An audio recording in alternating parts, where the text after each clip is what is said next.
Friends, good evening. Knowledge today topic వచ్చేసి EdCET entrance అనేది June 5న జరగబోతోంది. కాబట్టి నేను బయాలజీకి సంబంధించి కూడా ఎంట్రన్స్ ఇంపార్టెంట్ బిట్స్ అనేవి వీడియో అప్లోడ్ చేస్తున్నాను.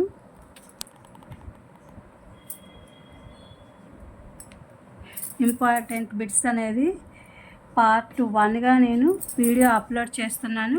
ఇవి మీకు ఉపయోగపడతాయని చెప్పాను నేను వీడియో అప్లోడ్ చేస్తున్నా. Let's start the topic.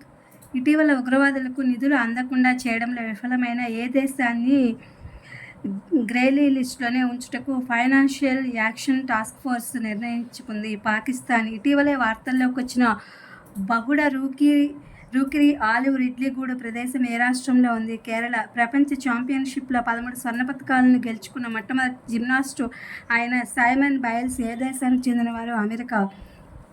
ఇటీవల ఏ టెక్ దిగ్గజం హిందీ అండ్ ఇంగ్లీష్ లాంగ్వేజెస్ చిన్నారులు నేర్చుకోవడానికి ఉద్దేశించిన బోలో అప్లికేషన్ ఆవిష్కరించింది? గూగుల్. వెనుకబడిన తరగతుల జాతీయ కమిషన్ ఎన్సీబీసీ కొత్త చైర్మన్గా ఎవరు నియమితులయ్యారు? అక్టోబర్ 2024 నాటికి విజయ్ కిషోర్ రహత్కర్ అనే ఆయన నియమితులుగా ఉన్నారు. అణు ఆయుధాలను పూర్తిగా నిషేధించాలని ఏ అంతర్జాతీయ సంస్థ ఇటీవల ప్రకటించింది? ఐక్యరాజ్య సమితి. అశోక చక్ర పురస్కారాన్ని 2019లో ఎవరు దక్కించుకున్నారు? నజీర్ అహ్మద్ వని. ఈ క్రింది రాష్ట్రాల్లో నీతి ఆయోగ్ యొక్క ఎస్డీజీ ఇండియా ఇండెక్స్ 2018లో ఏవి అగ్రస్థానంలో నిలిచాయి? హిమాచల్ ప్రదేశ్, కేరళ మరియు తమిళనాడు. ఇటీవల చంద్రుని అవతల వైపున చైనా ప్రయోగించిన మిషన్ పేరు ఏమిటి? చాంగి 4. ఏ నగరంలో 24వ united national conference of parties COP 2024 సదస్సు జరిగింది? కేటోవైస్. భారతదేశం యొక్క మొట్టమొదటి పర్యావరణ అనుకూల బయో ఇంధన ఆధారిత విమానం ఏ నగరాల మధ్య ప్రయాణించింది? డెహ్రాడూన్ మరియు ఢిల్లీ. మిషన్ సత్యనిష్ట అనే కార్యక్రమం దేనికి సంబంధించింది? ప్రజా పాలనలో ఎథిక్స్ అనే దానికి సంబంధించింది. TX2 అనే కార్యక్రమం క్రింది వాటిలో ఒకదానిని రెట్టింపు చేయడాన్ని లక్ష్యంగా పెట్టుకుంది. అదేంటి అంటే పులుల్ని రెట్టింపు చేయడానికి TX2 అనేది లక్ష్యంగా పెట్టుకుందనమాట.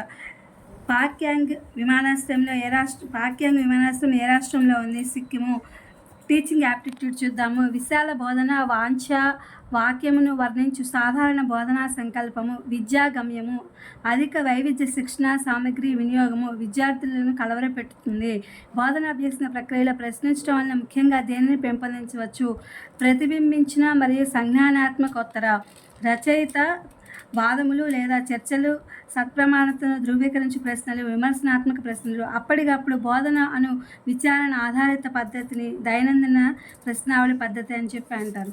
ఇది ఫ్రెండ్స్ బయాలజీ ఎడ్సెట్ ఎంట్రన్స్ సంబంధించి పార్ట్ 1గా నేను GK and teaching aptitude video upload చేశాను. ఇది మీకు ఉపయోగపడుతుందని చెప్పి అనుకుంటున్నాను. Please my channel like, share, subscribe and comment. Thank you for watching. Thank you for our support.